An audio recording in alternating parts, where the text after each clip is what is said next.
Well, my name is Vanessa Sandham, and I live in a town in central New Jersey called Pennington, New Jersey.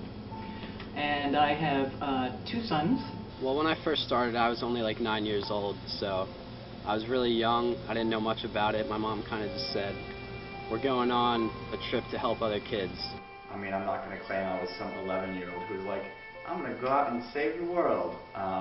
Starting Global Volunteers was my mom's idea.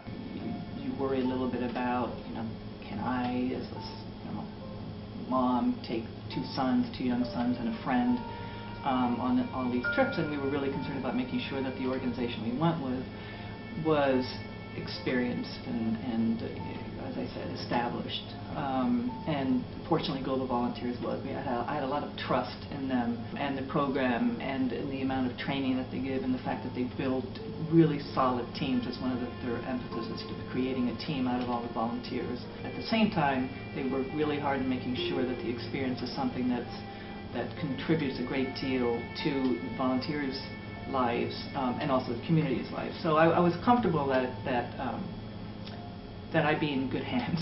We decided to go to China, and that probably was, from the standpoint of experiencing a completely different culture, I think we all realized that not only were we going to a different part of the world, but we were going as teachers in a different part of the world. We weren't teaching English teachers anything, because they already knew English.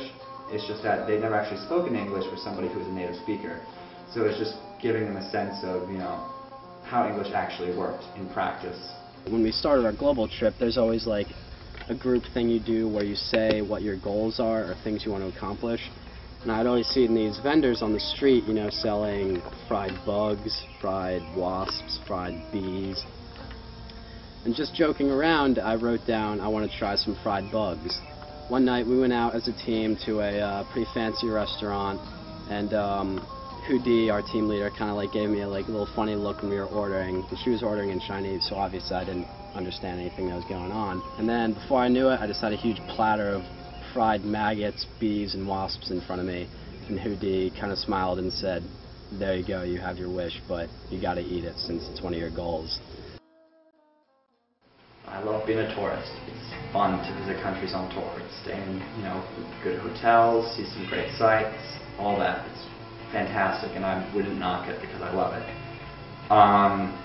But as a tourist, you will not get to know the people like you will through Global Volunteers. It's just not going to happen. Even if you're really kind of roughing it and really getting to know people and really kind of being ingrained, you're still a tourist, you're still a visitor. And yes, you're spending the time to learn about the culture, which I think people will certainly appreciate, but you're just not going to reach the level of interaction with the community that you get by working side by side with them. And there's nothing better for young kids to realize that they can reach across a divide of language and be able to communicate. I've done it for 8 years, and each trip has had something new and unique about it, but they've all been a ton of fun. And I'm really not just saying that to kind of be like, oh yeah, go global.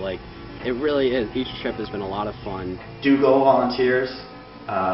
If you're on the fence, definitely jump in and do it. And if you are concerned about, worried about your comfort zone, not all Global Volunteers programs are equally challenging. But it's not crazy or really, really scary, don't worry. It's fine. They take great care of you.